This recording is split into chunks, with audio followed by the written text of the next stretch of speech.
Assalamualaikum warahmatullahi wabarakatuh. Waalaikumsalam warahmatullahi wabarakatuh. Man shalla subha fi jama'atin, sesiapa yang salat subuh berjamaah, kana fi zimmatillah, maka dia dalam tanggungan perlindungan Allah Subhanahu wa taala. Man shalla subha fi jama'atin, siapa yang salat subuh berjamaah, faka'annama shalla al-laila kullah, dia seperti sembahyang sepanjang malam. Semoga kita diberikan istiqamah insyaallah. Amin ya rabbal alamin. Tajuk kita subuh ini perintah agung dalam peristiwa Isra dan Mi'raj. Perintah yang pertama, a'udzubillahi minasyaitonir rajim. Subhanalladzi asra bi'abdihi lailan minal masjidil harami ilal masjidil aqsa alladzi barakna haulahu linuriyahu min ayatina innahu huwas samiul basir. Perintah yang pertama adalah subhana, mensucikan Allah Subhanahu wa taala. Dalam ayat yang lain Allah katakan, ya ayyuhalladzina amanu, hai orang yang percaya, uzkurullah, sebutlah Allah, ingatlah Allah, zikran katsira, zikir sebanyak-banyaknya, wasabbihuhu, sucikanlah dia, bukratan wa asila, pagi dan petang. Salat, di dalam salat itu yang paling utama sujud. Aqrabu ma yakunul 'abdu min rabbih wa huwa sajid. Orang paling dekat dengan Allah ketika dia sedang sujud, dan sujud itu isinya tasbih. Subhana rabbiyal a'la. Subhana maknanya maha suci. Jadi ketika kita merasa diri kita bersih, maka yang paling suci adalah Allah Subhanahu wa taala. I'jabul mar'i bi nafsihi, orang yang merasa dirinya i'jab, kagum, takjub, unwanu dha'fi aqlihi, tanda akal dia lemah, maka segala kesucian milik Allah. Kita katakan diri kita ini banyak silap, banyak salah, banyak dosa. Yang suci, yang bersih hanya Allah. Maka dalam rukuk kita katakan subhana rabbiyal azim, dalam sujud kita katakan subhana rabbiyal a'la. Dan kalimat yang pertama pada ayat ini adalah subhana, maha suci Allah Subhanahu wa ta'ala. Setiap kali kita sebut nama Allah, selalu kita sandingkan dengan Allah subhana. Kenapa? Karena kalau baju kotor disucikan, sajadah tempat sembahyang kotor disucikan, lalu Allah maha suci, kenapa kita perlu sucikan dia padahal dia sudah suci? Makna Allah suci sebab lisan manusia mengotori Allah. Wa qalatil yahudu Uzairun ibnullah, orang Yahudi mengatakan Uzair anak Allah, kata dia Allah itu punya anak. Wa qalatin nasara al-masih ibnullah, Nasara mengatakan al-masih anak Allah. Orang musyrik pula mengatakan ada Allah lelaki, Allah ada Allah perempuan, Lata. Allah lelaki, Allah yang perempuan, Lata. Lalu Lata ini melahirkan anak perempuan, Banatullah, itulah malaikat. Jadi tentang Tuhan lelaki, mitologi,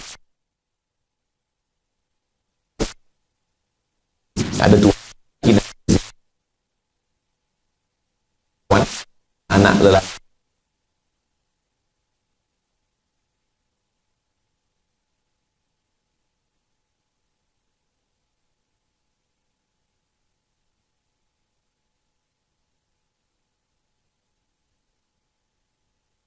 Maka dibaca Allah qul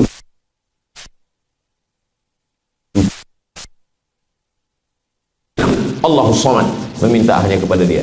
Lam yalid, dia tak beranak, walam yulad, dan dia tiada diperanakan, walam yakul lahu kufuwan ahad, dia maha suci.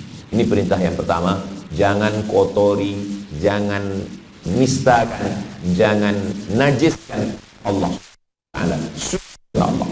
Maka selepas sholat pun kita katakan subhanallah, subhanallah, subhanallah, subhanallah.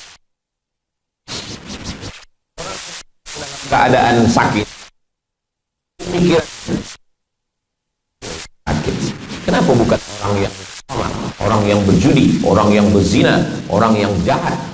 Maka saat itu dia segera bertaubat, astagfirullah. Selepas itu dia katakan subhanallah, maha suci Allah. Tak mungkin Allah silap, tak mungkin Allah lupa, tak mungkin Allah salah. Dulu sakit itu maknanya laknat. Siapa yang sakit dia kena laknat. Selepas Islam datang, Islam merubah cara pandang manusia. Saya ini dulu Ustaz, sebelum Islam sehat, selepas Islam sakit. Saya ini dulu sebelum taubat sehat, selepas taubat sakit. Kenapa selepas buat baik kita jadi sakit? Sebenarnya orang salah paham. Dia sangka kalau kita sudah berislam, kalau kita dah taubat, kalau kita dah baik, sakit lagi. Bukan itu maknanya. Allah Subhanahu wa taala selepas kita masuk Islam, selepas kita baik, selepas kita bertaubat, kita ada cara pandang terhadap Islam, terhadap sakit. Yang sebelumnya sakit itu adalah laknat, selepas Islam datang sakit bukan laknat. Ma yusibul mu'min min nasabin wala wasabin wala saqamin wala syaukin yashtakuha. Penyakit, susah hati, duri yang mencucuk tapak kaki, illa kafarallahu anhu biha sayyi'at. Itu cara Allah untuk menghapuskan segala dosa-dosa. Jadi kalau ada dalam lintasan hati, lintasan pikiran, kenapa begini? Kenapa begini? Subhanallah, Maha Suci Allah. Allah tak mungkin salah. Yang salah itu saya, yang salah paham tentang Allah Subhanahu wa ta'ala. Maka kalimah yang pertama adalah Subhana. Kenapa kita disuruh bertasbih? Sebab rasa-rasa tak mungkin dalam pikiran seorang manusia yang belum ada lagi pesawat terbang, dia boleh berjalan minal masjidil haram ilal masjidil aqsa, naik ke sidratul muntaha, Isra dan Mi'raj, turun. Apa ni? Tak mungkin, tak masuk akal. Maka diawali dengan Subhanallah, Maha Suci Allah. Sucikanlah Allah. Ini perintah yang pertama. Perintah yang kedua, Subhanalladzi asra bi'abdihi lailan minal masjidil haram. Membina masjid. Maka cubalah kita tengok, siapapun raja-raja Islam, pasti dia meninggalkan masjid. Man bana masjidan, siapa yang membina masjid, banallahu mithlahu baitan fil jannah. Dibinakan Allah untuknya satu tempat di dalam surga. Setiap umat Islam melangkahkan kaki di suatu tempat, pertama yang dia lakukan adalah membina masjid. Nabi 8 hari 8 malam naik unta dari kota Makkah Al-Mukarramah sampai di Quba. Sampai di Quba hari Isnin, sampai di Quba hari Jumat. 4 malam di Quba, malam Sabtu, malam Ahad, malam Isnin. Lalu kemudian Nabi SAW mendirikan masjid, itulah dia Masjid Quba. Lalu selepas dari Quba, Nabi SAW meneruskan lagi perjalanan ke Madinah Al-Munawwarah. Sampai di kota Al-Madinah Al-Munawwarah mendirikan masjid. Ma baina baiti wa mimbari, antara baiti rumah saya, wa mimbari dan mimbar tempat saya menyampaikan khutbah. Raudhatul min riyadil jannah, taman surga. Selepas itu sahabat Nabi bernama Amr bin As. Amr bin As pergi ke Afrika Utara, satu tempat namanya Fustat. Fustat itu sekarang menjadi Kaherah, mendirikan satu masjid pertama kali di Afrika. Itulah dia Masjid Amr bin As. Imam Syafi'i mengajar fiqh di sana. Lalu kemudian setiap kali ulama sampai ke suatu negeri, mereka akan membina masjid. Sebab apa? Sebab di masjidlah orang memuliakan Allah Subhanahu wa ta'ala. Masjid diambil dari 3 huruf, sajada, sujud. Padahal kita waktu sembahyang yang paling lama tegak, tapi tidak disebut tegak, tak disebut rukuk, tak disebut duduk, tapi disebut masjid, sujud. Kenapa? Karena di masjid orang merendahkan dirinya kepada Allah Subhanahu wa ta'ala. 7 anggota badannya melekat ke lantai, 2 ujung kaki, 2 lutut, 2 tapak tangan, 1 kening. Semulia-mulianya manusia, walaupun dia kaya, walaupun dia ada kuasa, dia akan menempelkan keningnya ke lantai. Tak ada orang sembahyang menempelkan kening ke dinding. Subhana rabbiyal a'la wa bihamdi. Aqrabu ma yakunul 'abdu min rabbih, orang yang paling dekat dengan Allah wa huwa sajid. Seandainya Nabi mengatakan, orang paling dekat dengan Allah kalau dia di Ka'bah. Sedihnya orang miskin, dia tak boleh sampai ke Makkah. Orang yang paling dekat dengan Allah waktu dia di Taman Raudhah. Oh, sedihnya orang sakit, dia tak boleh sampai ke Raudhah. Tapi ketika Nabi mengatakan, aqrabu ma yakunul 'abdu min rabbih wa huwa sajid, orang yang paling dekat dengan Allah ketika dia bersujud. Siapapun boleh bersujud.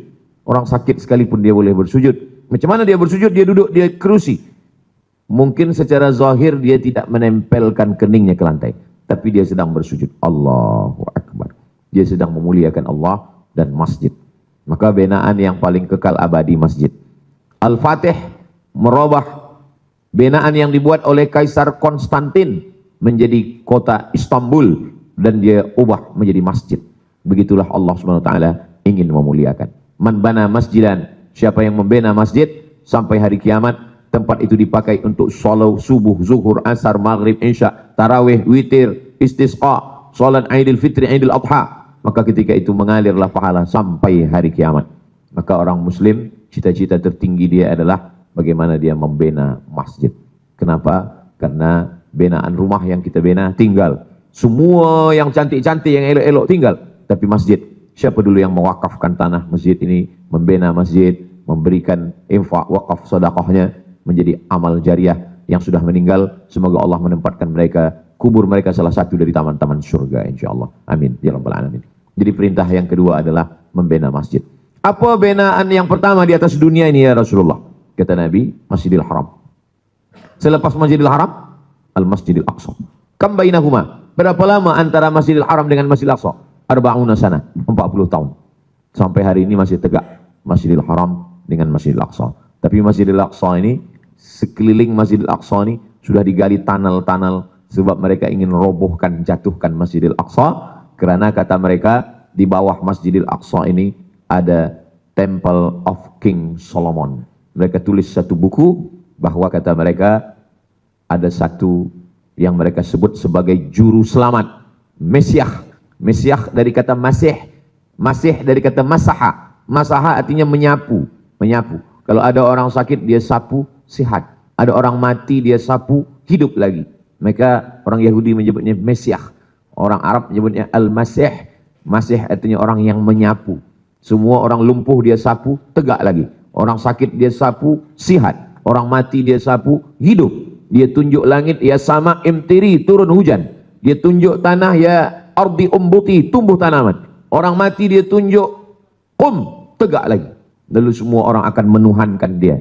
Itulah yang tadi sebelum salam kita minta perlindungan kepada Allah. Allahumma inni a'udzubika min adzabi jahannam wa min adzabil qabri wa min fitnatil mahya wal mamat wa min syarri fitnatil masihid dajjal. Masih itulah dia Mesiah. Ada Masih Isa, ada Masih Dajjal. Dajjal artinya palsu. Kalau kita membeli mangkuk, kata orang mangkuk ini dari emas. Ini mangkuk ini emas tuan. Rupanya kita balik ke rumah, kita ambil batu, kita ambil gunting, kita tengok rupanya bukan emas. Dia hanya disepuh dengan emas. Maka orang Arab menyebut yang original dia katakan wi'a zahabi, mangkuk emas. Tapi yang palsu ini dia katakan wi'a mudajjal. Dajjal artinya palsu, tidak original. Tapi bukan berarti kalau kita ada cincin emas yang tidak emas kita kata ini cincin dajjal. Mudajjal artinya. Maka ada Al-Masih yang original, Al-Masih Isa. Tapi ada dia macam Al-Masih, tapi sebenarnya dia bukan Al-Masih. Disebut dengan Al-Masih Ad-Dajjal. Inilah yang sedang mereka tunggu-tunggu. Al-Masih Ad-Dajjal ini dia akan turun ke Palestina bila cukup syarat. Syarat yang paling berat adalah mesti berdiri Temple of King Solomon yang letaknya berada di bawah Masjidil Aqsa. Maka Aqsa ini mesti dihancurkan, diratakan dengan tanah. Selepas itu barulah dia tegak berdiri, barulah turun Mesiah. Dan ketika itu mereka akan membuat Great Israelia yang luasnya di antara dua sungai. Sungai Nil di Afrika Utara, Sungai Efrat di Irak. Asia Afrika, sebuah negara yang amat sangat besar. Itulah cita-cita daripada Yahudi. Maka mereka membina negara ini berdasarkan daripada mitos, khurafat, pikiran-pikiran asatir, dongeng-dongeng nenek moyang mereka. Seorang orientalis daripada Prancis namanya Roger Jarroudi menulis buku Israel membina negara dari khurafat. Akhirnya dia ditangkap dan dimasukkan ke dalam penjara. Begitulah orang muslim, dia mesti ada keberanian. Kalau tidak, dia akan tenggelam dalam kebatilan. Di hari zaman modern sekarang, Allah Subhanahu wa taala menunjukkan bagaimana orang-orang Yahudi ingin menghancurkan Al-Masjidil Aqsa. Apakah itu akan berhasil? Maka Allah Subhanahu wa taala akan menyampaikan pada suatu hari, sampai-sampai batu berkata, apa kata batu? Ya Abdullah, wahai hamba Allah, hadza Yahudi khalfi. Ini di belakang saya ada seorang Yahudi bersembunyi. Faktulhu, bunuhlah dia. Coba kita tengok bunyi hadisnya. Batu berkata, ya Abdullah, wahai hamba Allah. Dia tidak berkata, ya Arabi, wahai orang Arab. Dia tidak berkata, ya Saudi, wahai orang Saudi, wahai orang Melayu. Tidak. Sebab yang boleh membebaskan itu kalau dia menjadi ya Abdullah, hamba Allah. Yang masih hamba harta, hamba kuasa, hamba manusia, belum lagi boleh membebaskan Masjidil Aqsa. Dia mesti menjadi seorang hamba Allah. Al-Masjidil Aqsa, minal Masjidil Haram ilal Masjidil Aqsa. Ini perintah yang kedua. Perintah yang ketiga. Perintah yang ketiga adalah memakmurkan masjid, meramaikan masjid dengan sholat berjamaah. Maka peristiwa Isra Mi'raj, Nabi Muhammad SAW menambatkan buraknya Selepas itu Nabi salat. Nabi Musa menjadi makmum, Nabi Isa menjadi makmum, Nabi Ibrahim menjadi makmum, dan yang menjadi imamnya adalah Sayyidina wa Maulana Muhammad sallallahu alaihi wasallam. Ini menunjukkan salat berjamaah, imam adalah orang yang paling mulia. Ju'ilal imamu liyutamma bihi. Imam itu diangkat untuk diikuti, bukan dilawan. Maka diangkatlah imam maju ke hadapan. Dan ketika semua nabi-nabi berkumpul, yang menjadi imamnya adalah Nabi Muhammad sallallahu alaihi wasallam. Jadi ketika kita sedang sholat berjamaah di masjid, kita sedang menjalankan satu perintah. Sholat berjamaah ini hukumnya menurut mazhab Hambali wajib. Mazhab Hambali. Menurut mazhab Maliki sunat muakkad. Menurut mazhab Syafi'i fardu kifayah. Itulah kenapa di negeri yang mazhab Syafi'i sholat berjamaah tidak seperti mazhab Hambali. Mazhab Hambali dia wajib. Ini perbezaan mazhab saja. Tapi sebenarnya kalau kita tengok dalam hadis-hadis Nabi Muhammad SAW, Nabi selepas sholat bertanya, asyahidun fulan, mana si fulan? Mana si fulan? Mana si fulan? Kenapa tidak datang sholat berjamaah? Lalu kemudian kata Nabi, layan tahiyanna, berhentilah mereka sembahyang di rumah. Kalau mereka tetap juga tidak berjamaah, la uharriqanna alaihim buyutahum, saya akan membakar rumah mereka. Memang tak ada rumah dibakar Nabi, tapi makna hadis ini adalah tahdid, ancaman, wa'id, ancaman. Menurut ilmu usul fiqh, kalau dalam hadis itu ada ancaman, maknanya lil wujub. Tapi Allah Subhanahu wa taala memberikan keringanan kepada kita. Makanya lelaki yang soleh sholatnya di masjid, lelaki yang sholat di rumah, lelaki solehah. Sholat kita ke masjid supaya menjadi lelaki yang soleh. Alhamdulillah kita boleh dibagi Allah kesehatan sholat ke masjid. Berapa banyak orang yang sangat ingin sholat ke masjid, tapi Allah cabut sakit, Allah bagi ujian, tapi niatnya sudah sampai. Innamal a'malu binniyat. Langkah pertama menghapus dosa, langkah kedua menaikkan darjah. Begitulah orang yang sholat berjamaah ke masjid. Nabi SAW ketika peristiwa Isra Mi'raj itu ditunjukkan kepada kita, diceritakan kepada kita bagaimana supaya kita melaksanakan sholat berjamaah. Ketika kita sholat berjamaah, menghitung kiranya jangan sekali sembahyang, tapi coba hitung setahun. Sholatul jamaati, sholat berjamaah, tafdulu sholat al-fadhi, lebih utama daripada sholat sendirian. Bisa ba'in wa 20 darajah, 27 darjah. Itu kalau satu. Tapi kalau istiqamah sholat berjamaah setahun, berarti bertambah umur 27 tahun. Kalau setahun. Kalau 10 tahun, kalau ada orang sholat berjamaah 10 tahun, berarti bertambah umur 270 tahun. Maka terjawablah orang yang mengatakan, kenapa umat Nabi Muhammad SAW lebih dulu masuk surga daripada umat Nabi yang lain? Padahal umurnya pendek. Sedangkan umur umat Nabi lain ada yang 100 tahun, 200 tahun. Memang umur kita pendek, tapi ada amal yang berlipat-lipat. Satu sholat 27, setahun 27 tahun, 10 tahun 270 tahun. Lailatul Qadar 80 tahun, 83 tahun. Kalau Lailatul Qadar dapat 10 kali, 830 tahun, tambah 270 tahun, lebih daripada umur Nabi Nuh alaihissalam. Nabi Nuh 990 tahun. Tapi umat Islam, kalau dia dapatkan ini, belum lagi dapat haji mabrur, belum lagi dapat sholat berjamaah di Masjidil Haram 100.000 kali.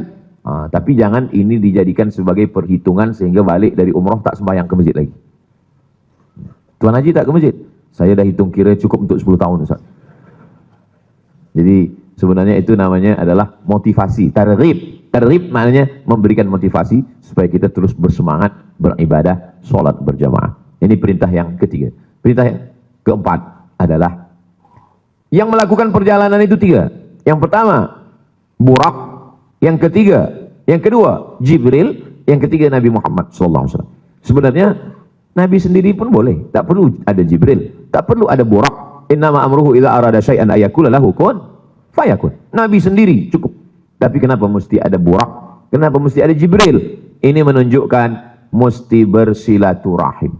Alaikum bil jamaah. Jangan egois, jangan merasa sendiri. Saya mampu sendiri, tak boleh. Nabi Musa alaihissalam dengan tongkatnya dia pukulkan, memancar, famfajarat min husnata asyrata aina, 12 mata air. Dia pukulkan tongkatnya, terbelah laut merah. Dia pukulkan tongkatnya, berubah menjadi ular. Tapi dia tetap tidak sendiri. Rabbi syrah li sadri wa yassir li amri wahlul 'uqdatam min lisani waj'al li waziran min ahli. Berikanlah saya seorang penolong, Haruna akhi. Ditolong oleh Nabi Harun. Tidak boleh sendiri. Nabi Musa tetap bersama dengan Nabi Harun. Bagaimana dengan Nabi Isa?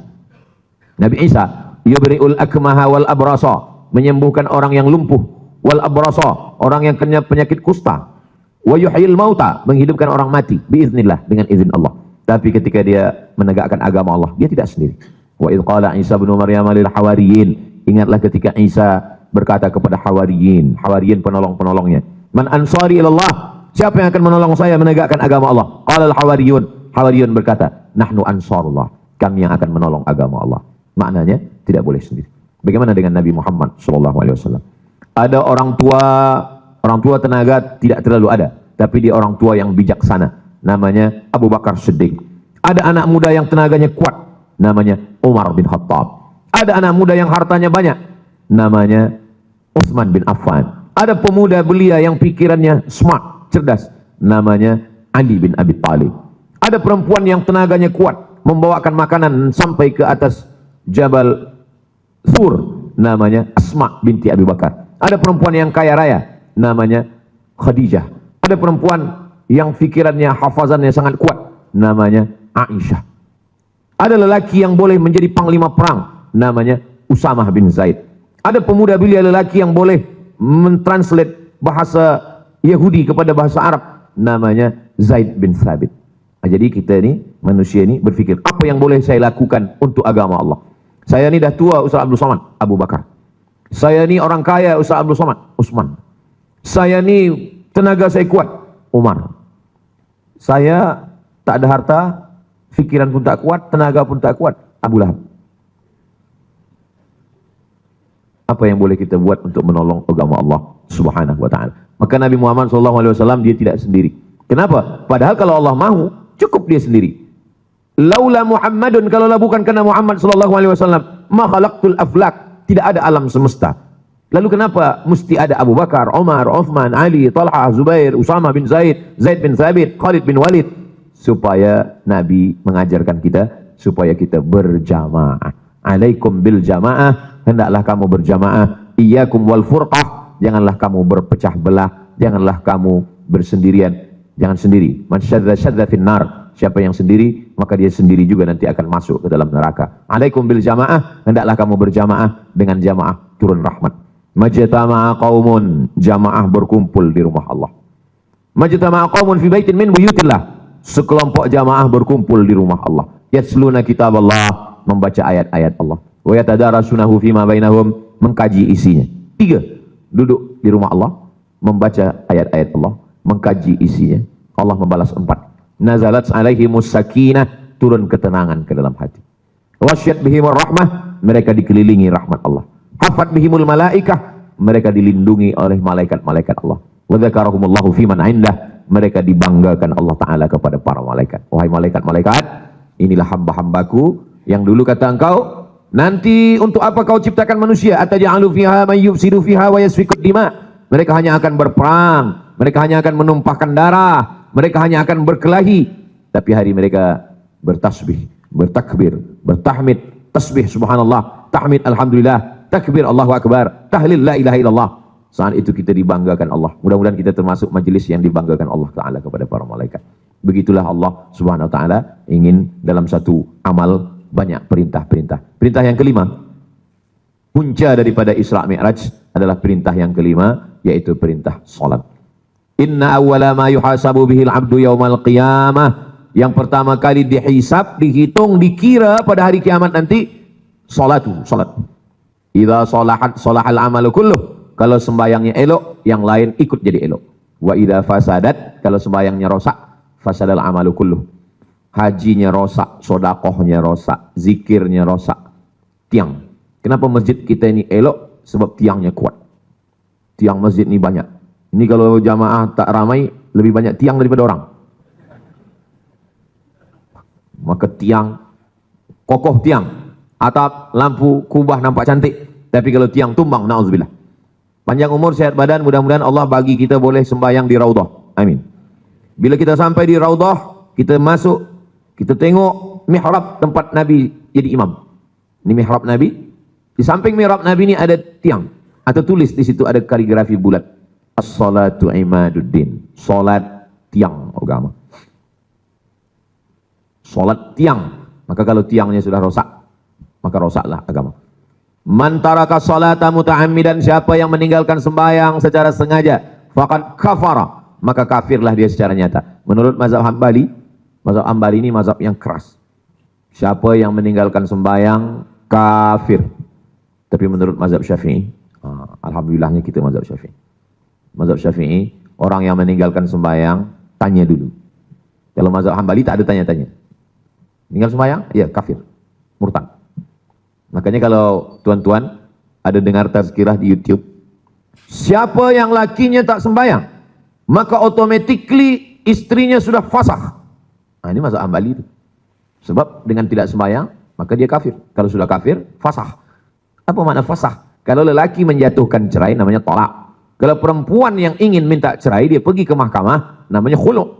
Tapi kalau bukan lelaki, bukan dari perempuan, automatically dia berpisah, namanya fasakh. Di antara sebabnya adalah murtad. Lelaki yang tak sembahyang, maka dia kafir. Tapi dalam mazhab Syafi'i, lelaki yang tak sembahyang ditanya dulu, kenapa kamu tak sembahyang? Kata dia, menurut saya sembahyang ini tak perlu. Dia olok sembahyang, dia ejek sembahyang, berarti dia kafir.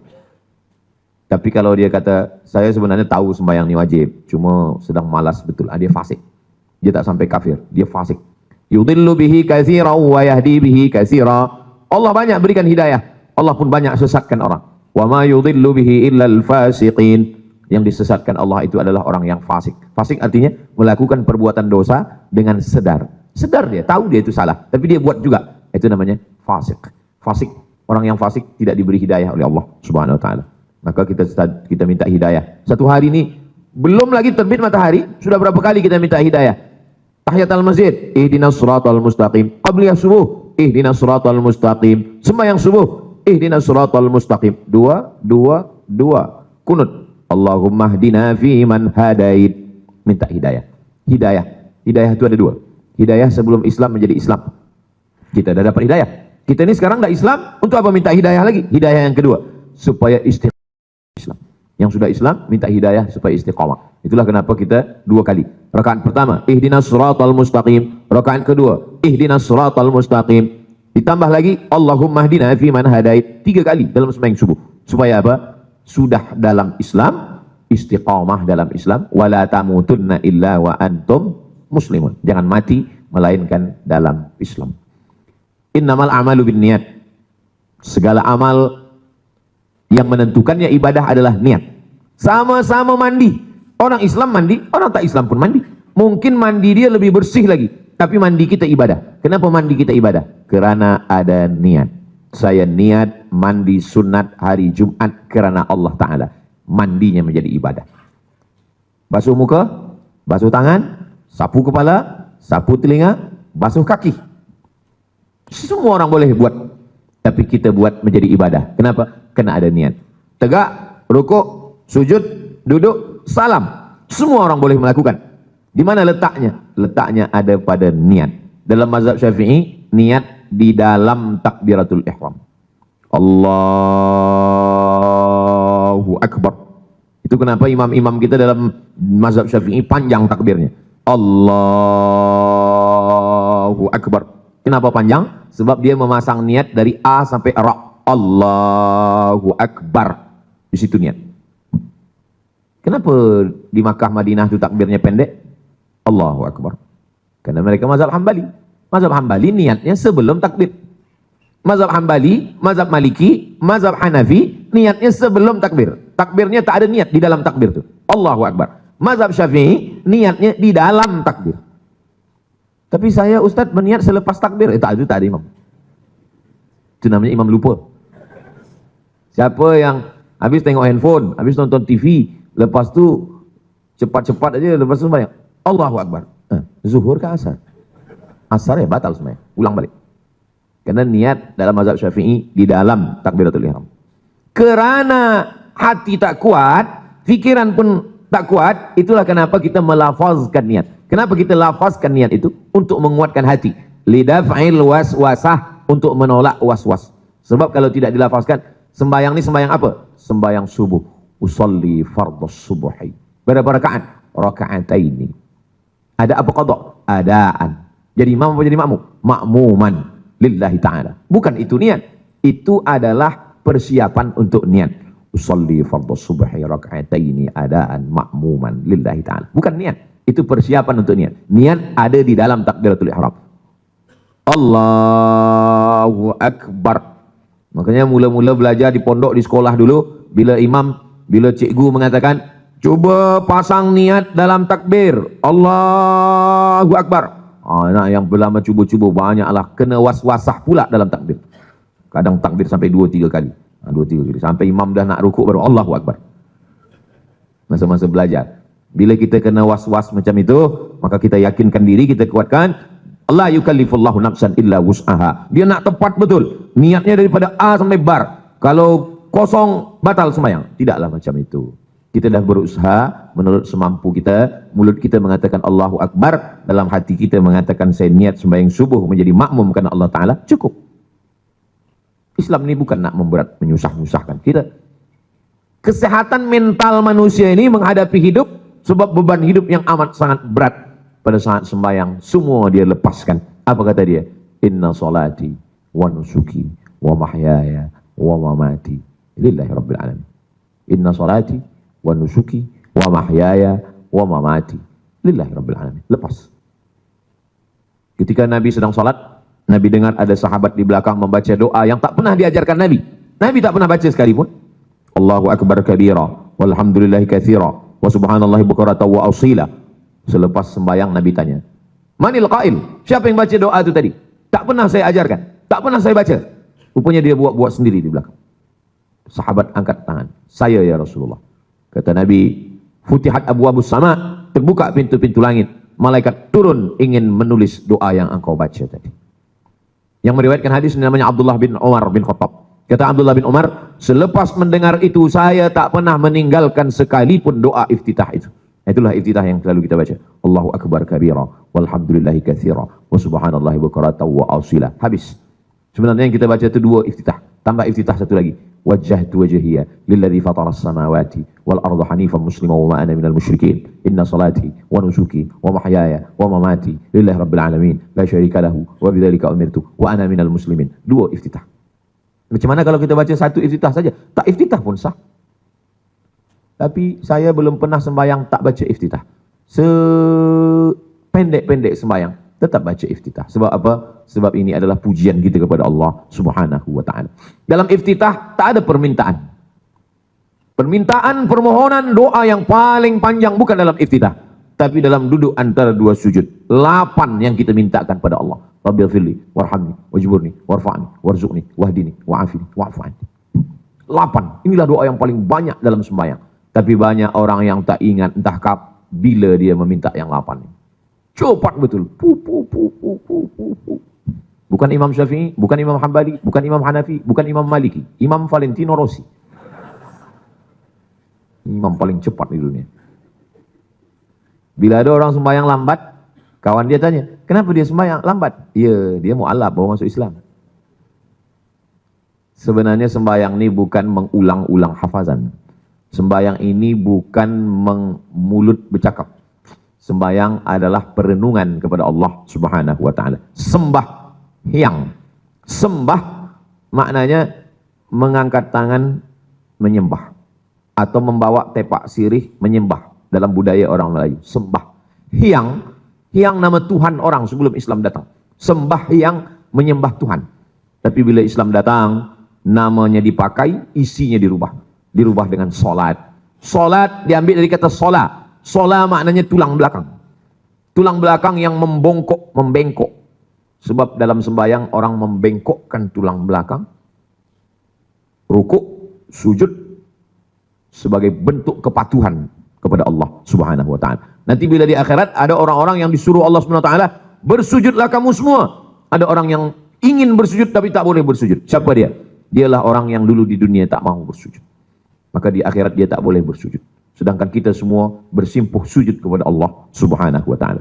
Lau kuntu amiran ahadan, seandainya saya boleh menyuruh manusia sujud kepada manusia. Manusia tak boleh sujud pada manusia, haram. Sujud hanya kepada Allah. Seandainya boleh manusia sujud kepada manusia, aku perintahkan perempuan bersujud kepada suami.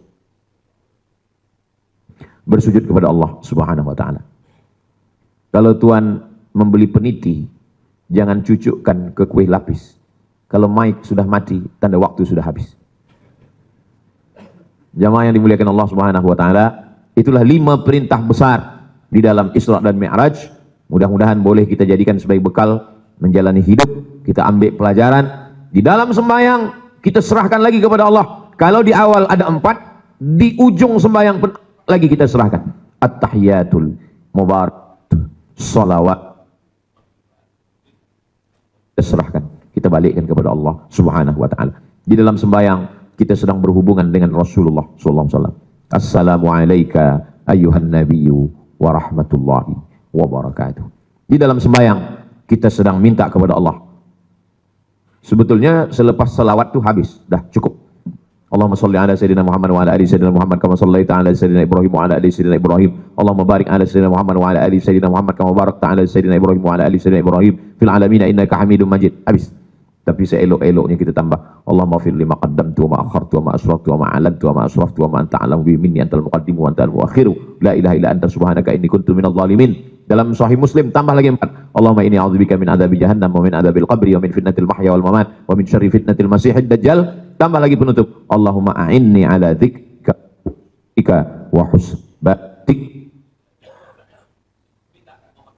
Diminta, selepas itu barulah salam. Assalamualaikum warahmatullahi. Dan inilah salam yang tak boleh dijawab.